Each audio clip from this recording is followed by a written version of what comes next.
Back at it again. I think we have some clarity with my main man, Stuckey. Action Network. Follow him on Twitter, an app that I'm locked out of. And find him on the Action Network. He does multiple podcasts, Thursday, Action Network podcast, as well as Big Bets on Campus. Stuckey, the Arizona Cardinals, I think officially are dead to you, and we can't bet on Frank Reich to lose this money anymore. So I think we got some clarity from the gambling gods. Yeah, I tested fate with, usually it's like after week 9 with Cliff Kingsbury is an automatic fade. And I was like, well, it's week 9. Let's go with it. And it was just, they're arguing with each other, everything. It was just a disaster to watch. They couldn't even get a snap off. Seattle's running the same basic plays. Smith averaged 2 air yards per throw and threw for 270 yards. Just embarrassing preparation. Yeah, it was rough. And then, the Colts, think about this. They knew the plays. They knew New England's plays. They were calling. Belichick came out and said, Jack Leonard knew our plays, so he's named the new play caller. Their defense completely shut down the Patriots. And granted, Jonathan Taylor didn't play. And they still got absolutely blown out. They averaged 1.9 yards per play, the fewest for a Colts team since the 70s. They were sacked 9 times, 0 third down conversions, and if you're into advanced stats, negative 35 EPA, one of the 9 worst offensive games in the NFL over the past 25 years. Okay, let's dive into a game. The Jags get a pretty nice win against the Raiders, playing Kansas City that, if you siphon out that Niner game, has not really been explosive point team like they have been in years past. So when you give a team, 9.5 points, to me, the Chiefs have not just been some consistent 37 points on the board. A lot of times they're in the low 20s. So the 9.5 would be a little tasty, especially coming off, Tennessee. It's weird, right? They're a playoff team, but we don't look at them like a juggernaut. But they are just a consistent team that wins 10-plus games. And that was an impressive win when the Chiefs were not playing well, given that Patrick Mahomes just refused to let them lose. A little bit of a come down here against a team that's ultimately going to be drafting in the top 10. So I guess the plus 9.5 makes a little sense. Yeah, I took the plus 9.5. Scoring's down a little bit across the board in the NFL. Underdogs, as a result, are just crushing it. Margin of victory is down. I think underdogs between 3.5 and 10 are hitting at 64.5% this year, which is insane. But yeah, this line's too high. I didn't bet this yet. I'm going to bet it. I will bet 9.5. But why? It's a dead number right now. I'm going to wait to see if it gets to 10. If it does, then I'll bet 10. If not, I still like it at 9.5. You think it's more likely to get to 10 than 9? Yeah, I think that it might. You're probably going to have heavy public action on Kansas City. Let's see. And then any time it hits 10, it'll get snatched up real quick by sharp money. So, yeah, and going from 9.5 to 9 to 8.5 is meaningless. So I think it might touch 10, but it will not last long. So I'm going to see if I can grab it. But 9 is a dead number in the NFL. But I think it's too many points regardless. The Jaguars have they're top 10 in pressure rate, and Mahomes has struggled under pressure this year, and the offensive line is just not playing well. It's just kind of like the Colts. He was under fire all night against Tennessee. And if you look at the Chiefs' home games this year, they won by 3 over the Chargers. Easily could have lost. They won by 3 over the Titans, who didn't complete a pass to a receiver, with a quarterback who went 5 of 16 and ran 35 fewer plays. They won by 1 at home over the Raiders in a game they easily could have lost, and they lost to Buffalo. That's been their home results this year. Mahomes, if you're going to fade him, you want to do it when he's a favorite of 7+ points. He's 12 and 17 against the spread. Chiefs have the Chargers on deck, which will essentially lock up the division. Coming off a hard-fought game. They probably just, don't need to show a lot. Let's get a lead, and then back door will be open. They'll sit on it. But I also think that Jacksonville can compete here, and they have all year. They finally won a close game last week. They're 1-6 now in one possession games. They have not lost by more than one possession. They're feisty. I think Etienne, Lawrence can move the ball in this Chiefs defense. They can get some pressure. Mahomes will make his plays. Jacksonville's knowing the cover. Kelsey, just a little bit too high of a line here. I'll side with the dog. What's crazy is coming into the season, it's like, well, all 4 teams can win the AFC West. It's fucking wide open. And now, the Chargers lose to the Niners. The Broncos and Raiders aren't any good. The Chiefs win a couple of straight games. Like you said, they got the Chargers next. All of a sudden, they got hats and T-shirts by the time they're eating turkey, unofficially, right? It just shows you, man, that you cannot trust those other 3 teams. You just can't. And the Chiefs just slow, steady this year. Like you said, they have not – they've actually – the eye test, they've struggled at home. They have just not been the same team. And they're going to cruise – 11, 12 wins and win the division potentially by 3 games? Yeah. It just shows you it's funny to look back at narratives about the NFL and how predictable it can be from a year-to-year basis. The AFC, what we thought that division was going to be is somehow the AFC East. The AFC East, too. But in the AFC, it's like, who would have thought, like, the Patriots are in last place and everyone is competing in that division with the Bills and, like, it's...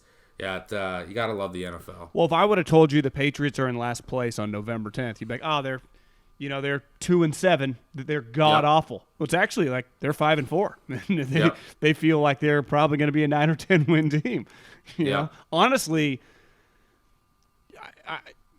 big picture, let's dive into the Browns at the Dolphins. Like, clearly the Dolphins aren't going away, and a lot of people talk about Tua winning the MVP. If I was betting on the MVP, I'm sorry, Tyreek Hill's the MVP of that team. But the Jets, I don't know. Obviously, their defense is good, and they've been running the ball, but I don't think you can just sustain winning it with their quarterback, who is just a mess. Now, you could argue Mac Jones ain't that much better. I just trust Bill more than I trust Saleh. Plus, he plays them again, and he always kicks their ass, and he gets them at home because he already beat them on the road. So... if you had to pick, if you went Buffalo, assuming Josh is, going to be able to keep playing, Buffalo, Miami, then would you go Patriots, Jets? Yeah. Is that a 3 playoff team division, potentially? Yeah, it could be. It depends on, if you figure, depends on what the Chargers do, if they can get healthier, which they got a big couple of games coming up, but they could fall behind quick. And then all of a sudden you're saying it's just the Chiefs from that division. Bengals too, if Jamar Chase is out a while. Yeah, and then it's just going to be looks like just the Titans. So there's some spots opening up. It could easily be a 3, crazy scenario, 4 team. But I think 3 is pretty realistic. And yeah, the Jets impressed me last week with their defense because they were playing so many backup quarterbacks and getting so lucky at the end of games. But they were playing, one of the best offenses in the NFL. Now, granted, it's a home division game. Weird things happening in those.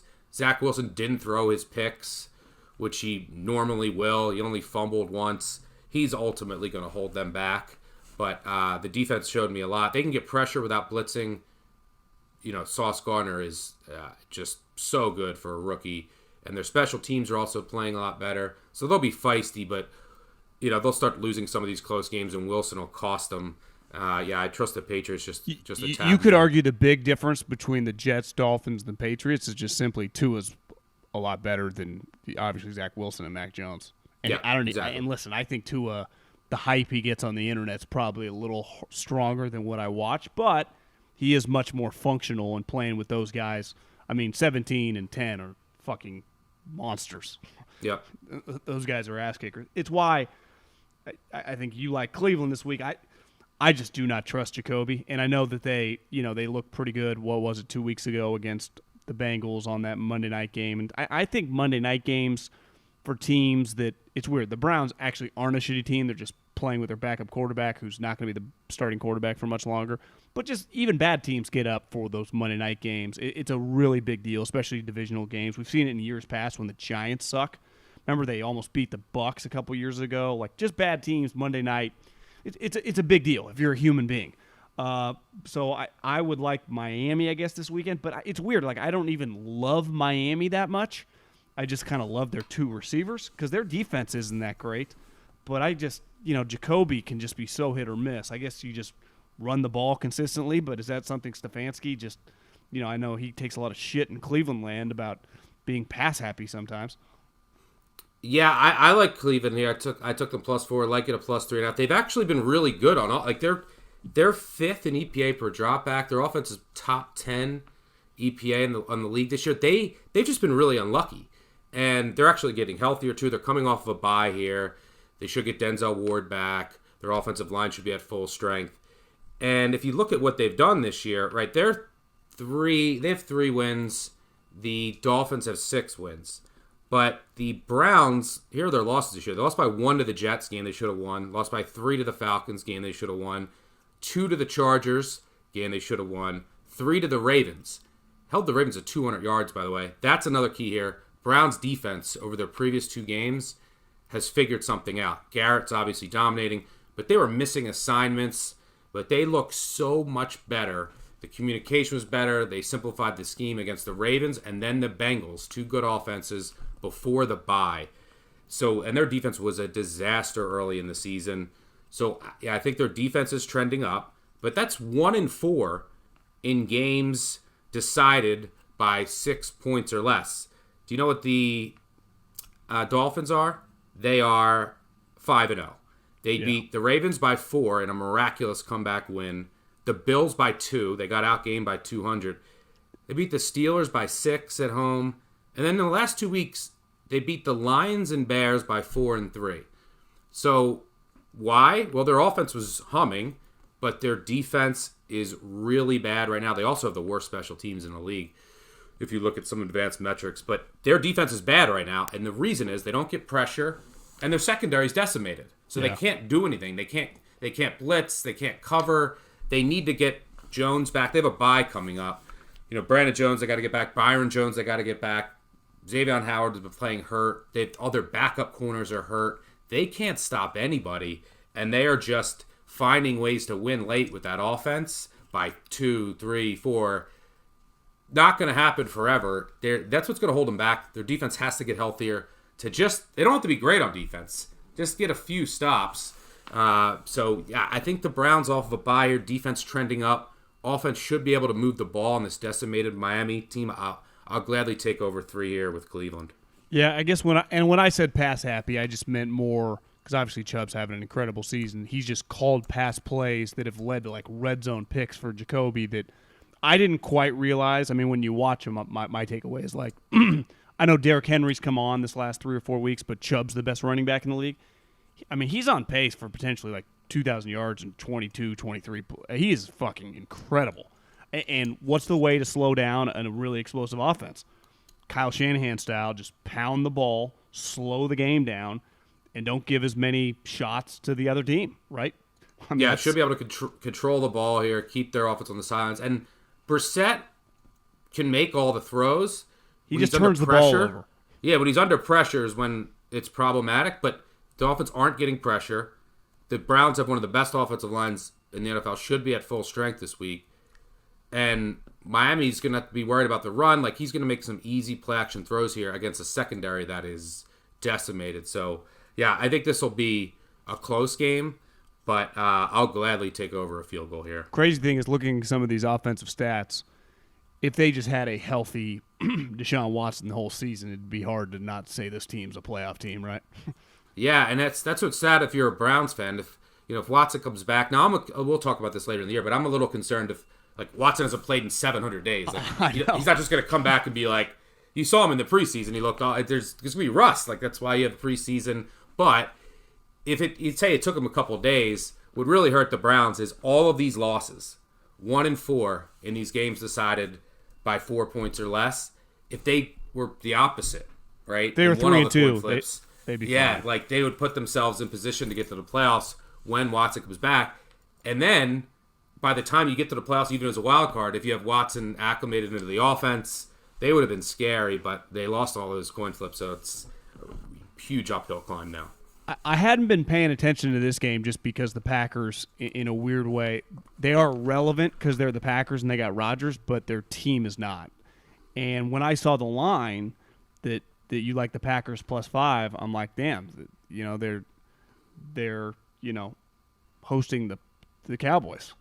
and then you realize, or excuse me, I mean they're on the road, and then you realize once I click the game that no, they're at home, and this would have been a line. I mean, we've talked a lot about look ahead lines. I would imagine at the beginning of the season would be like a 9-point swing the other way. So it shows you how low the Packers. I mean, it's pretty embarrassing. Like just from a gambling standpoint, reflective of the team that is very unbiased. Like that is an embarrassing line. I mean, that to me reflects like your team is in fucking shambles. And then watching that game last week, every time you look, a dude's limping off the field, dude's in a boot, a dude's hurt. So it's one thing, they just haven't played well, and then they just lost a lot of dudes. I mean, one of their best players on defense is out for the season now. And the other thing is, when does Rodgers ever throw picks like that? Like, everyone gets fooled on, like, an out route, right? A corner jumps it. It's happened to Brady, Peyton Manning, Brett Favre. But the picks over the middle where the corner runs underneath, like, that's a shitty quarterback interception, especially in the red zone. My take on Rodgers is, like, it'd be human nature. You know, when you get to be great at anything, you don't lose your confidence right away. But after a while, if you start looking around, you've tried everything, nothing's working. Maybe he's lost his confidence a little bit, which would be, I mean, kind of normal for any human being when you're not having success over and over and over again. And if he's lost his confidence, even if it's from 100% down to 80, they are royally fucked. And I'd be very leery gambling on them at all. Yeah, I mean, I had to hold my nose. Maybe I'll jinx myself, but the Packers have treated me very well. I'm 8-0 on betting Packers games this year. Just seem to have a good feel on them. The only time I bet them is against the Bills when they got that back door. They covered. Yeah, they did cover. If you dig into their stats, like they're a league like, so let's take Football Outsiders as a measure, DVOA, to adjust for opponent. People think that the Packers are horrendous and the Vikings are decent. If you look at, and this adjusts for opponent, doesn't account for injury, so it doesn't account for the fact that the Vikings have played some backup quarterbacks. The Packers on offense are 15th. League average offense. The Vikings are 16th. The Packers defense, 18th. Vikings defense, 19th. So what's happened with the Packers is, I mean, they're 12th in net drive success rate, 11th in net yards per play. Their second in rush success rate, 10th in success rate on offense. They actually can move the ball efficiently, mainly through they're very good at running the ball, which I think they'll lean on here. They just don't score. Yeah, they've been so unlucky in the red zone with turnovers and fourth downs. They are 20%.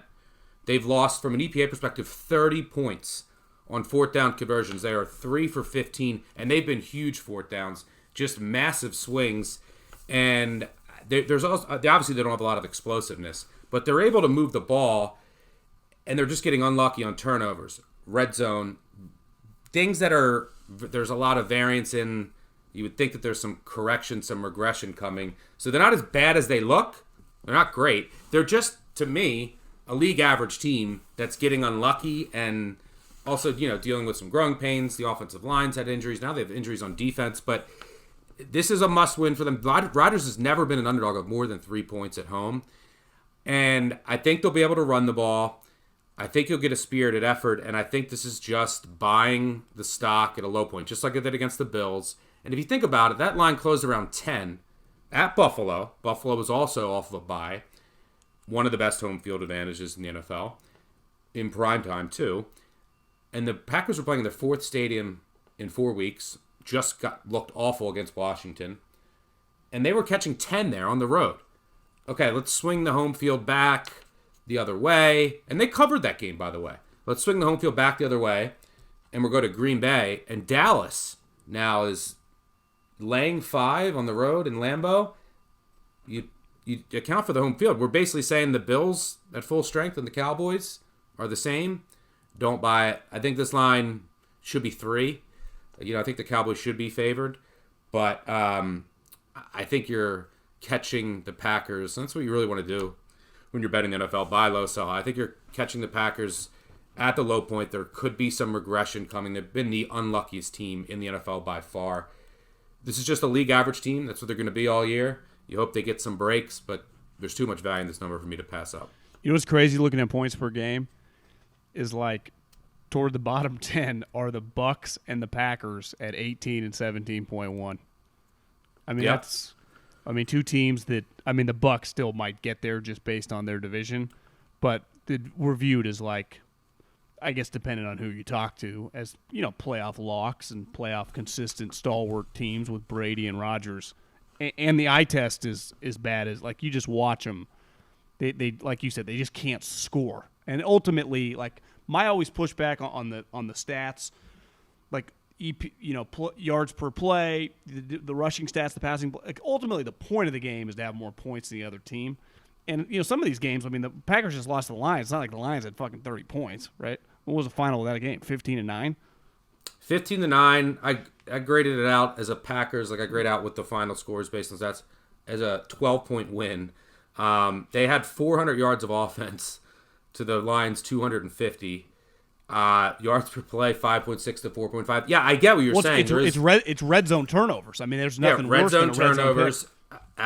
Fourth downs, they were 1 for 4.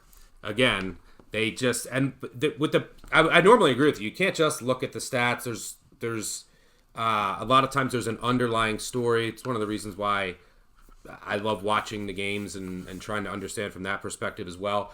But like the fourth down thing, I do think is very fluky because they're second in the NFL in rush success rate. They're a good rushing team. Like they should be picking up these fourth downs. And then the red zone turn, like Rodgers usually doesn't throw picks. No. He doesn't turn it over. It's a Hall of Fame quarterback. That was my point on the style of the turnovers too. To me, the throwback pass, he shorted it, whatever. That's a weird play.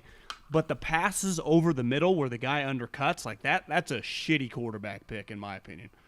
Yeah, he's definitely forcing it, and I think he's a little, just jitterish in the pocket because he's just been under fire so much. The good news is their offensive line is like the healthiest that it's been all year, so you hope that, Bakhtiari, the rookie Tom that he's splitting snaps with, is actually playing really well. They got Jenkins back at left guard. You hope that they can, I assume they're just going to lean on their run game here, short passing attack. That's what you have to do against Dallas, so you don't let their defensive line take over the game. You can run on them a little bit. I'm assuming you're going to get a best effort from their defense. This is it. Like, if they want to make any outside shot at the playoffs, they're 3-6. You lose this game, you're done. Season's over. If you win it and you get to 4-6, you're in the NFC. All of a sudden, 4-6, you're in the playoffs. Like, look at the NFC standings. It's Philly, Dallas, Giants have 6 or more wins. The Vikings have 7. The Seahawks have 6. There's still another spot in the playoffs. Everyone else, the next highest is 4 wins. So you're right there to potentially make a run, but you don't win this game, you're done. So I assume you're going to get their best effort, everything they got. And I just think the line's too high, basically. It's crazy. They said the Chiefs can't score. They lead the league in scoring. But, they do have the Cardinal game, the Niner game. And I think that Raider game was at 30-29. So they have 3 or 4 high-scoring games that probably help boost that a little bit. But yeah, the Chiefs, they don't have the same explosiveness. They still have – now, granted, the 49ers were decimated by injuries on defense that game. They still have – now, and my Jacksonville bet will be toast unless Trevor Lawrence goes off. Yeah. If the Chiefs have one of their days. Every month – or so, when everything is clicking, it is a spectacle to watch. And then Mahomes is just on another level. You just chalk it up. So they've had one of those games, but it's not the same explosive. The offensive line isn't playing as well. So yeah, the Chiefs don't have that same blowout potential on a week-to-week basis. Well, Stuckey, let's win some bets. Have a good weekend, bro. Have a good one. See you. Yep, good luck. Thanks for watching 3 and Out. You can check out the podcast below in the description, and make sure you subscribe right now to the Volumes YouTube channel.